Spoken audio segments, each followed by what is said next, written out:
Bax, siz yaxşı bir məqama toxundunuz, Elman müəllim. Siz dediniz ki, Azərbaycan əvvəlki illərdən fərqli olaraq daha çox ixrac eləməyə başlayıb müxtəlif ölkələrə, istər qaz, istər neft. Uzaq perspektivə baxsaq, ümumiyyətlə deyə bilərikmi ki, məsəl üçün, elektrik enerjisi ixracı Azərbaycanın yeni strateji silahı olacaq. Daha sonra bu gələcəyə baxsaq, 5 ildən, 10 ildən sonra ölkəmizə nə kimi üstünlüklər daha gətirəcək? Əvvəla bu günləri, bugünkü reallıqda istənilən dövlətin, bayaq söylədim ki, milli təhlükəsizliyində daha bu neft və qaz, yəni enerji təkcə əsas elementlərdən biri deyil, hətta birincisidir. Hətta birincisidir. Və bütün bu reallıqlar fonunda Azərbaycan bu günləri, Azərbaycan bugün əhəmiyyət daha da artır. Çünki biz Avropa üçün yeni alternativ enerji mənbəyiyik. Yeni alternativ.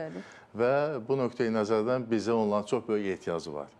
Və siz fikir verirsiniz, son zamanlar Avropa liderlərinin tez-tez Azərbaycan paytaxtına gəlməsi, Azərbaycan prezidenti ilə görüşlər, onların Şuşaya gəlir, Qəbəliyə gəlir. Bunlar hamısı dövlət başçısının yeritdiyi siyasətin sayəsindədir. Həm də enerji təhlükəsi baxımından yeridilmiş düzgün siyasətin nəticəsindədir. Və bu siyasət, deməli, enerji tələbat artdıqca, bu nəticə etibarilə Azərbaycana çox ciddi iqtisadi dividendlər gətirir. Biz bundan valyuta qazanırıq.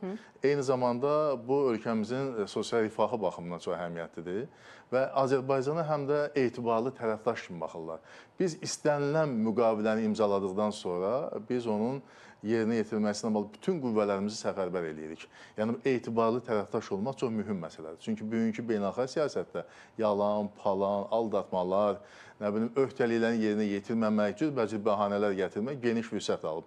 Bu reallıqda Azərbaycan dövləti, o cənab prezident təbirincə desək, o ki söyləyir, mənim sözüm imzam qədər gücə malikdir. Azərbaycan dövlətinin də sözü deməli elə imzası qədər o gücə malikdir və hər hansı bir sənəd imzalanırsa, o mütləq həyatda öz təsdiqini tapır. Yəni, beynəlxalq aləmdə, bugünkü o xaotik dünyamızın reallığında etibarlı, sözü bütöv bir deməli, tərəfdaş statusuna yüksəlmək bu asan məsələ deyil. Və xüsusilə ən çətini bilirsiniz nədir? Ən çətin odur ki, bu reallıqlar fonunda beynəlxalq hüququn işləmədiyi bir reallıqda sən müstəqil və milli maraqları çökənən siyasət həyata keçirəsən. Bu demək olar ki, hətta mən deyərdim ki, mümkünsüz görünür. Çünki bugün BMT Baş Məclisinin 193 ölkəsindən 3-ü, 5-i, 7-si bu siyasəti apara bilsə böyük hadisə sayılır. Azərbaycan dövləti həmin siyasəti həyata keçirə bilir.